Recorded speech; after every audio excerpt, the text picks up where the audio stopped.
Test, test, test. Hi everyone, welcome back to CMD and another video. I'm back here at hothatches.co.uk, so familiar surroundings, albeit that I've sort of been summoned this time round. It's not very often Chris calls me and says, you need to get your arse down here, quick sharp. I've got a car that I think is going to be really interesting. Behind me, this car, if you know Hot Hatches, should need no introduction, is the i20N. It's picked up awards with Top Gear, Auto Express, to name but a few, but really caught my attention personally when it won the Top Gear Performance Car of the Year. So to give that context, the top 5 included the brand new Porsche 911 GT3 and the brand new BMW M3. But this thing pipped the lot. So it's a hype machine. But for me, the question is, this has been raised up to the level of a Fiesta ST3. High praise for anyone who likes these sort of cars, but can it live up to the hype? More recently, I've been out and tested with Hot Hatches the i20N. Chris has got an example of one of these in manual, Gen 1 in grey over there, and only just now I've been out in the i30N DCT. If you want to see reviews of those two cars, I'll put a link up to the manual Gen 1 now and to the DCT popping up just now. Let's jump into this award-winning hype machine and see what the fuss is about. Charles.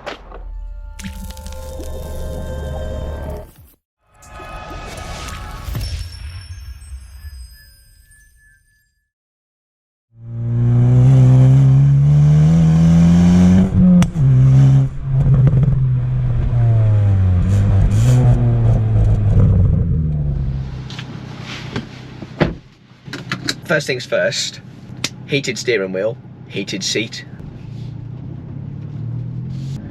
Well, I have been excited for this. As discussed, this car couldn't come with much more hype at the moment. Difficult to get hold of. So, let's see what all the fuss is about.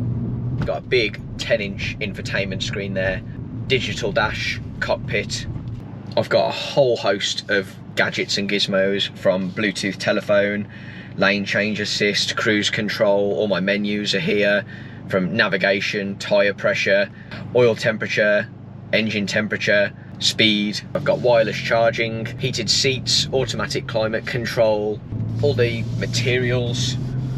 I mean, there's leather in my armrest now. Everything is nice to touch, hold. The steering wheel's got perforated leather on it. Feels like a better standard leather as well. All the air vents sort of carry on through the dash.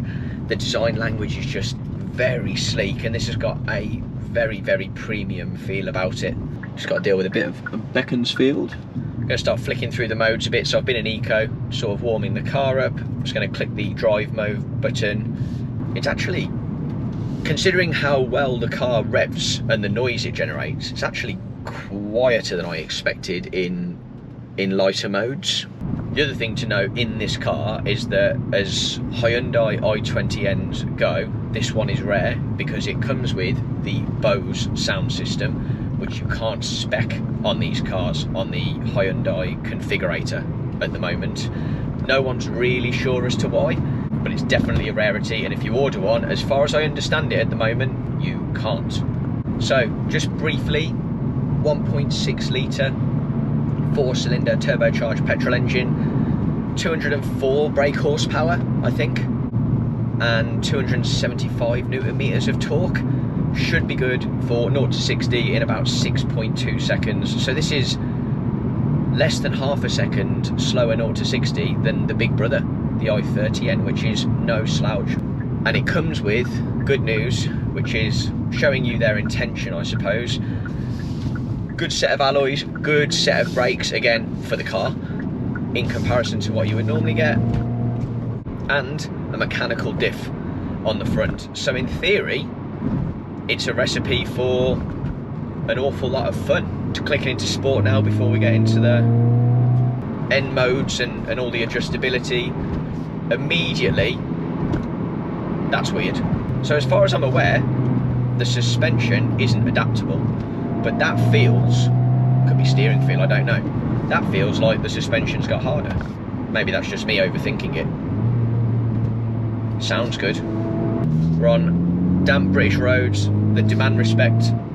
This car is for sale, so it's not going to be getting redlined or anything silly like that at all. Just get a feel for how it performs, and so far, so good.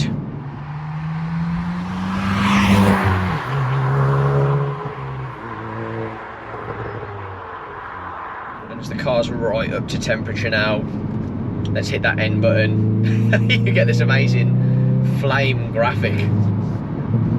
Oh, when you start to hear the pops and bangs. Oh wow, brakes definitely firm up. Whoa, the front end. Okay. Oh, it pulls lovely. Revs all the way to over 6,500 once the engine's warm. You get a variable red line based on oil temperature, engine temperature, etc., which works really, really well. I've customised that N button now, which was very easy to do. I've got my engine in Sport Plus, there's 3 modes. Steering in normal, there's 3 modes. Rev matching in Sport Plus. To all you purists out there, yeah, no, sorry, I'm not heel and toeing it. My stability control in Sport, you can choose to have that off. You'll get a warning, won't be doing that. And my exhaust sound in Sport Plus, because why wouldn't you? Oh, the front end on this thing, oh my word, it just sticks. This car defies belief. We'll go to Taplow, don't know where that is, I don't care, I just want to drive more. Oh my gosh, it's addictive, it's very good, but the engagement is like nothing else I've ever driven, and it benefits from its small size. Oh god, I want one. I didn't want to want one.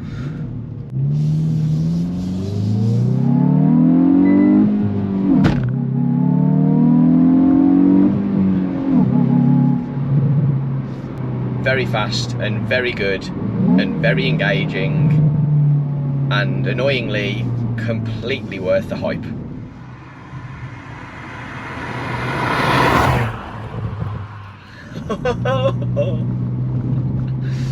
Oh wow, wow, wow. How do you summarise? I don't think I can. I don't think I possibly can summarise just how good this is. I'm not good enough at this to explain. What I can tell you is I'm supposed to be driving a loop, and what I've decided to do instead is go as far away as possible and turn around and come the long way back. And that should tell you absolutely everything that you need to know. Isn't this how cars are supposed to make you feel? Yeah, you can go faster. Yes, you can have a Ferrari and it would be lower and more sexy, but I'm sorry, it wouldn't do this. Cold, damp, crappy British day, and I am having all the fun I could ever want in a hatchback. Oh, it's brilliant. Better than a Fiesta ST3? Oh, that's a tricky one. It would be my preference for the technology. It's also a little bit more shouty in the way it goes about its business, and a bit more shouty looking than the ST3, which I think is quite stealth. So I don't know. I wouldn't say it's better than the ST3. They feel equally as capable. However, from an experience point of view, this pips it for me.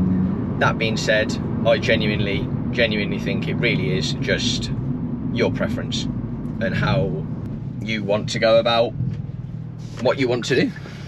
The ST3 is arguably a bit more of a purer driver's car, in that it's more analog, more basic, and actually if you want one of these cars for just the experience, it'll cost you less and is easier to get hold of. That being said, if you can get your hands on one of these, yeah, you really should think about it. And what's not to love? Reliable, fast, fun. Technology, driver convenience, and a 5-year warranty. Thank you, Hyundai, and thank you to you guys for tuning in. This exact car is for sale right now at hothatches.co.uk. From what I understand, they are extremely difficult to get hold of.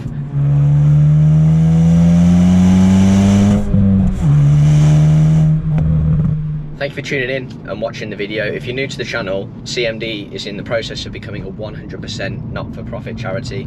That means every view, like, subscription, any engagement that leads to revenue, including the video you've just watched today, all goes into a pot which is 100% being donated to good causes. More recently, we just made a donation to Birmingham Children's Hospital for £1,500, and that's thanks to people like you watching videos like this. So thank you for tuning in, and thank you to hothatches.co.uk for the sponsor. It really does go a long way to making a big difference in other people's lives, so thank you.